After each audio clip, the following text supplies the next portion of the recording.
never would have thought that after spending a year in Africa, I would still be dealing with culture shock. I am. And that's just a part of it. I was born and raised in a whole entirely different country, culture, and way of doing things. And 1 year just doesn't wipe out all that I know and all that I understand to be like the way of doing things. But there are still a few ways that I've been shocked back into being here in Tanzania. And in this video, I'm just gonna talk about it. Let me introduce myself to those that are new here. My name is Ashley, and on this channel, Ashley in Africa, I talk about living, moving, and doing business here on the continent of Africa. If that sounds interesting to you, please be sure to subscribe to my channel, get updates on when I post new content, and share it with someone who would find value in it. If you're not new here, welcome back. Thank you for all of your support, every like, comment, share, love offering, gift to the PayPals and to the CashApps. I really appreciate it. It means so much as we continue to grow this community and impact and influence the world. I guess that's what I'm doing. Yeah. So the first thing that I noticed was the sounds around me. So I live in a suburb of Dar es Salaam. I live close to a mosque, and also very close to a football field. The sounds of children playing, the call to prayer regularly is something so refreshing and new, but new from the last 6 months of what I was experiencing, which for the majority of our time there spent in the city, we heard sirens regularly and even pew, pew, pew, pew, gunshots. I mean, it was very common. Towards the end of our stay, I was really intentional about finding places that were closer in nature and away from the major cities to have a level of serenity and peace, but still driving and, hearing an ambulance or hearing a police siren still just gave me like this tense anxiety that I didn't enjoy. And I don't hear them in my neighborhood. I don't hear them regularly when I'm traveling, from place to place. And, the sounds of children laughing and playing earlier today, there must have been like some type of, field day or tournament going on, but the kids were, listening to, Diamond Platinums and dancing and laughing and cheering each other on. And, it was beautiful. It was lovely. And the daily call to prayers just remind me of the holiness and the spirituality that is so present here in this city, in this country. And I'm grateful to shift out those sounds. So I will gladly take that culture shock. Okay. The next culture shock, again, that was just something that I was really appreciative of, was the way people are with children. Like, they are just so loving to children. They want to say hello. They want to pick up the children. They want to clean off the children. They just really want to adore over the child. And it's just not something you see in America. Like, people just kind of look at children and barely say they're cute unless they're babies. But, if they're crying or doing something, like, you just kind of let them be, versus here, people want to comfort, they want to make your child happy, and you don't have to worry about them being weird about it. Like, they just appreciate and value the presence and the existence of children. And that is something that I'm still just so grateful for and getting used to. Again, coming from a place where children are not safe for the most part when touching, talking to, and engaging with strangers. It just is what it is. A funny culture shock that I experienced coming back was the language. Okay, so the language and just the boldness of people and who they are, and I love it. So, you know, when I first came to Dar in 2020, I was really thin. I had been fasting. I had been, you know, just really focusing on the cleanliness and the holiness of my body. And I also had braces. And so my braces didn't allow me to eat the way that I usually love to eat, especially when I'm in a new country. Being back in the US, food is just different. And I was going through some pretty stressful times. So I was using food to comfort me.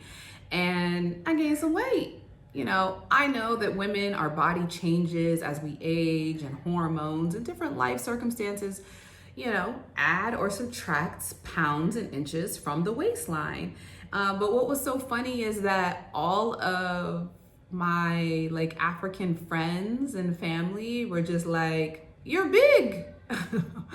The Swahili language doesn't have, you know, these terms that we use in America, like, "Oh, okay, girl, you got a little thick. All right, I see you poking out. They ain't looking heavy, looking, you know, whatever." Like, that isn't something that is really existent, I think, in like the formal Kiswahili language. I could be wrong, and you know, maybe there's something that the younger kids are doing, and these were all mostly my elders, so they were just like, "Oh, you're big."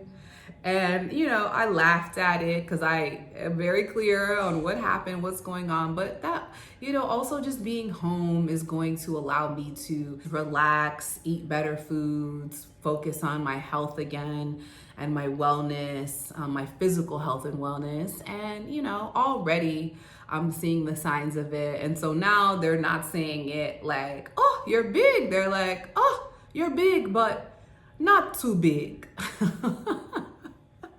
So yeah, that was just a funny culture shock, I guess. And the biggest thing also was just, you know, the cost of food. After spending a regular $300 at the grocery store, sometimes upwards to $500 in the grocery store for even, you know, maybe 2 weeks of food, I couldn't imagine spending that in a month here, much less 2 months. I mean, for us to have fresh fruits and vegetables, fresh produce every day in our home, I might be spending $50 to $75 a week. So when we're getting snacks and treats and things delivered, those prices fluctuate, but 300 versus 50, 75 versus 600, I mean, I'll take that. So the cost of food surprisingly just shocked me again, reminded me like, oh yeah, it's a lot going on in America when it comes to the cost of food, but also the cost of living. Like, you all know it's skyrocketing, it's going up. Hope it comes down, because those prices do tend to, you know, reflect and affect the world. But for the most part, the cost of food here is just, it's fantastically affordable. Okay, affordable for us. And it tastes great too. It tastes better, way better. The last thing, nature. So my cousin used to do the funniest thing wherever we were, whether we were camping or whether we were just like out by the pool, and he would see like a leaf or some dirt in the pool, and he would be like, nature. Ugh. If a butterfly would fly by, or if it would just happen to be done on the ground, he'd be like, nature. And it used to crack me up. I recognize, just like most Americans, like being back in the US, if you're living in a major metropolitan city, like we're just disconnected from nature. When we see things that are dirty or nature reflective, like we freak out.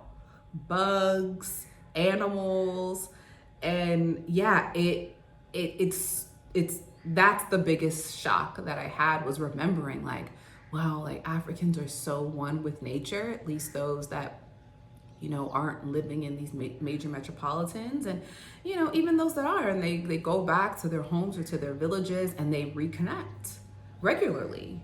And so, I done seen a couple things, because the bugs are different here. The mosquitoes, the flies, the beetles, the cockroaches, which we don't have them, but if you see them, they are different. And you can just see how like I tense up when I talk about these things that are like fine. Like the locals, like Tanzanians, they're good. They're like, oh, it's okay. Oh, it's no problem. I'm Nashida. And I recognize that my disconnect from nature, as much as I was pursuing it in the US, like being in, the woods or by water, bodies of water, like that is still something that I'm going to have to adapt to and shift my mind around to invite more ease and calmness into my life, because it is all around me. And it is part of what I love about being back in Dar es Salaam, being back in Tanzania. It is because it is such a naturally rich country. So, we're gonna get there. We're gonna get there. And so in order for me to adapt, many of these things won't be as big of a challenge, right? And many of these things will require a mindset shift. So in a later video, I will talk about, shifting your mindset when it comes to getting to Africa and how that will affect your experience. Your ability to do that will give you a better experience. Your ability not to do that, well, you're gonna have some problems, you're gonna have some challenges. So if you enjoyed this video, please like it, share it with someone who finds value in it, and let me know if you've made the move to Africa or if you made the move to the US and the things that I'm talking about you recognize, right? I'd love to hear it. I'd love to hear it on this channel. We talk about moving to Africa from the US and what that looks like. And my goal is to really foster and support those that are interested in doing that, whether you want to expand your business on the continent or just bring yourself and your family, which is a huge, huge thing to do. I'd love to support you and work with you. So I will leave a link below where you can schedule a call with me. And I would love to celebrate that decision and your journey in doing that. So until next time, I'll see you soon.